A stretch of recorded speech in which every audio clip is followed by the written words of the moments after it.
Os dejo con Rafa Mayoral. Gracias.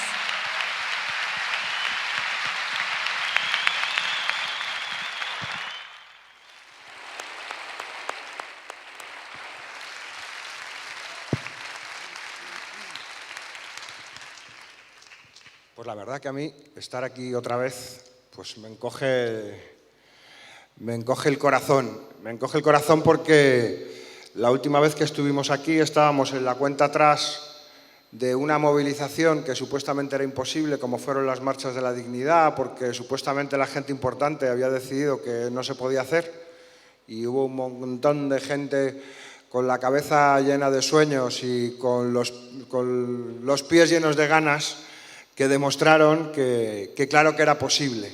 Y al mismo tiempo era un lugar donde yo descubrí que iban a hacer Podemos, porque al volver de Mérida con Pablo me contó que se iba a lanzar Podemos y cuál era la propuesta política y esas cosas, ¿no? Y me dan muchos recuerdos de ese momento, que yo creo que es un momento en cierta manera fundante.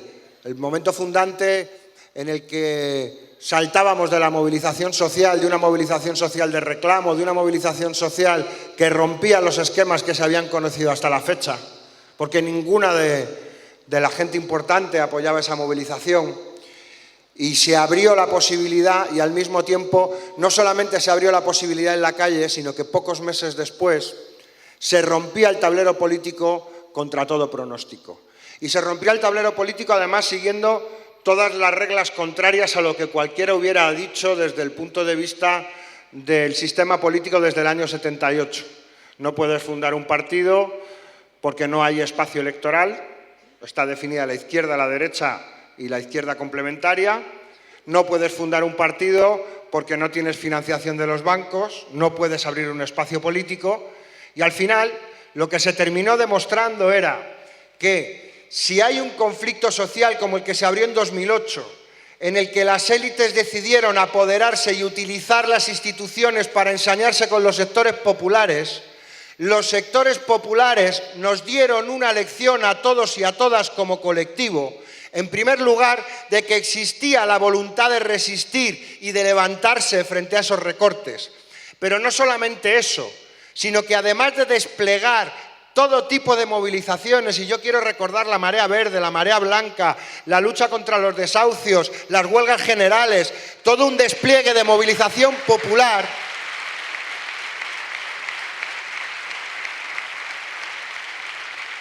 que tuvo un momento álgido en el 15M, y en el 15M se rompe la lógica de los propios movimientos sociales desde el año 78, porque ya nos está planteando pedirle a los gobernantes que dejen de hacer políticas contra la gente, sino que lo que se está planteando es que, puestas así las cosas, no podemos hablar de democracia, que lo llaman democracia y no lo es, porque no somos mercancías en manos de políticos y banqueros.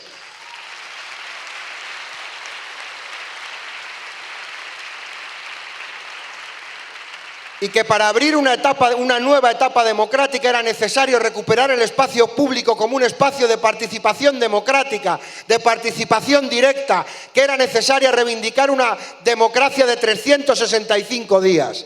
Que no puede haber democracia si se limitan los derechos individuales, las libertades fundamentales con leyes mordaza. Que no puede haber democracia cuando hay recortes en los derechos sociales, cuando a la gente se le priva de su derecho al trabajo, de su derecho a la vivienda, de su derecho a la sanidad, de su derecho a la educación.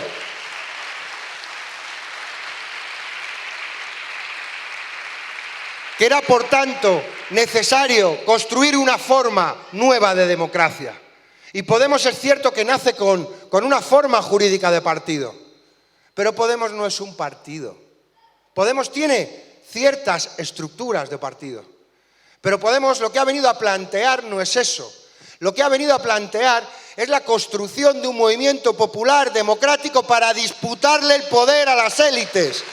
Es la cuestión del poder lo que está puesto en el centro. Entendiendo la cuestión del poder no como el ejercicio del gobierno, sino como la capacidad para determinar la vida, la capacidad para decir que el modelo de sociedad que queremos entre todos y todas es un modelo donde la gente tenga derecho a vivir bien. Nada más, una cosa muy sencilla. Y como decía aquel, le preguntaban a Evo Morales una vez que si él no quería una sociedad en la que se viviera mejor. Y decía, nosotros, los pueblos originarios, preferimos decir que queremos vivir bien, porque decir que queremos vivir mejor es mejor que otro. Y nosotros lo que queremos es que todos los seres humanos tengan derecho a vivir bien.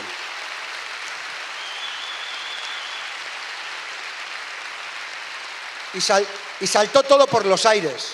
Hicimos que el sistema de partidos saltara por los aires, que el bipartidismo se rompiese, que la gente con sus propias manos construyera una fuerza política y que al mismo tiempo los poderosos se preocupasen mucho.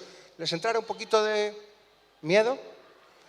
De esa devolución que le da a la gente de abajo cuando se junta a Goliat. Eso que le hemos venido a llamar lucha social asimétrica, que no deja de ser la lucha histórica de David contra Goliat. Y nosotros cuando nos encontrábamos en esta etapa en la que estamos ahora, cuando vemos que se establece un cerco, pero el cerco es un cerco al cambio, el cerco es un cerco al proceso político, creíamos que la mejor manera de enfrentar la nueva situación no era elucubrar, sino era esencialmente aprender de la gente, aprender de nuestro pueblo y de las lecciones de dignidad que nos ha dado nuestro pueblo todos estos años, aprender de los movimientos populares, aprender de la gente de los barrios y de los pueblos, de cómo se ha enfrentado a esta situación. Porque dice, no, es que no ha habido un gran estallido social en España. Bueno, no ha habido un gran estallido social, pero lo que sí que ha sido un trenzar solidaridad escalera en escalera, echándose una mano los padres a los hijos, los abuelos a los nietos, los vecinos a las vecinas, los amigos a las amigas para enfrentar las cuotas hipotecarias, los alquileres, las facturas de la luz, las facturas del gas, para enfrentar los desahucios. Claro que ha habido una confrontación. Y lo que nos estamos planteando con esta iniciativa no es nada más que intentar construir una nueva institucionalidad. Y además plantearles una advertencia. Plantear una advertencia muy sencilla, pero no como amenaza, sino como advertencia. Plantear una cosa que es muy clara. Los derechos humanos son una obligación para todas las instituciones, para las entidades privadas y para la gente individual. Y nosotros y nosotras como fuerza política tenemos una obligación que es construir y hacer que eso se convierta en una realidad para nuestro pueblo. Pero al mismo tiempo queremos empujar una ola popular que lance un mensaje muy claro. Si no lo hacen las instituciones, lo hará el pueblo y Podemos estará al lado del pueblo en ese proceso.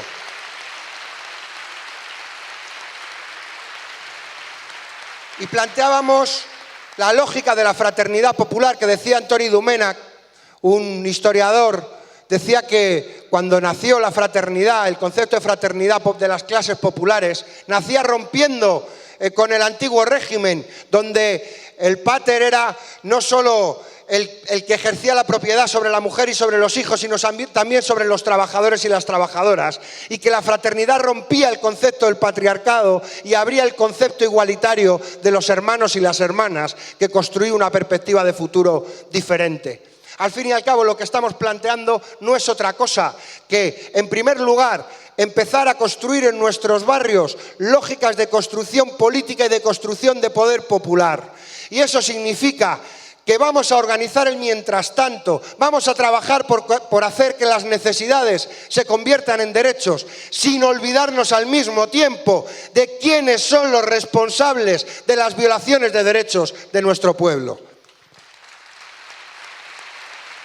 Y hacerlo en lo cotidiano, en el diálogo con nuestra gente, en el diálogo en la puerta de los coles cuando se lleva a los hijos y a las hijas al colegio, hablarlo en el diálogo mientras esperamos para entrar al médico en los centros de salud, en las colas del paro o en los centros de trabajo. Hacerlo en diálogo con la gente de abajo y empezar a plantearnos esos proyectos y esas actividades cotidianas para resolver las cosas. Y que además que cuando se vea Podemos, que cuando la gente piense en Podemos, ahora piensa quizás en los portavoces, piensa en los diputados, piensa en los concejales. Incluso cuando hablábamos con con la gente en los movimientos sociales y decían, son gente guay que está en las instituciones. Pero eso no es suficiente. La gente cuando piense en Podemos tiene que pensar en sus vecinos, en sus amigos y en sus compañeros, con los que puede contar para dar la batalla, con los que puede contar para cambiar la vida. Y hacerlo en esos proyectos cotidianos, pero al mismo tiempo tener capacidad para poder enfrentar el síndrome del corredor de fondo. El síndrome del corredor de fondo que tiene la militancia de lo cotidiano. Queremos poner en valor el héroe colectivo de la militancia, el de todos los días, el de estar empujando. Y además queríamos demostrar que tenemos capacidad, si actuamos colectivamente, de introducir temas en la agenda política, que vamos a sacar de esa agenda política si nos sudan más o nos sudan menos las camisas, porque el día 17 de octubre se va a hablar de pobreza energética en este país y se va a señalar a los directivos de los consejos de administración de las eléctricas como responsables de la pobreza energética en este país. Se va a hablar de las puertas giratorias y se va a hablar porque las fuerzas de Podemos, la gente que tiene ganas de hacer trabajo social en Podemos, ese día estaremos juntos pateando las calles, señalando con el dedo a los responsables y tendiendo la mano a nuestros hermanos y a nuestras hermanas para construir un futuro de esperanza y de dignidad para todos y para todas.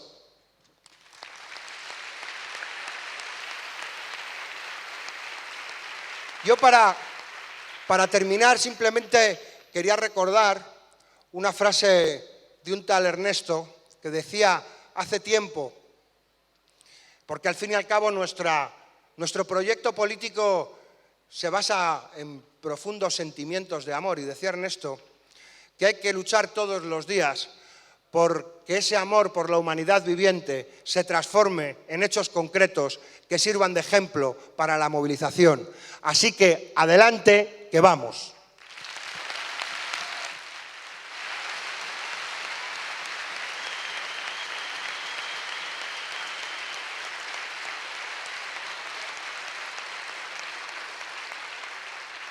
Y es un privilegio y un gustazo para mí darle la palabra a un amigo y a alguien que es algo más que el secretario general de Podemos, a un líder de nuestro pueblo. Pablo Iglesias.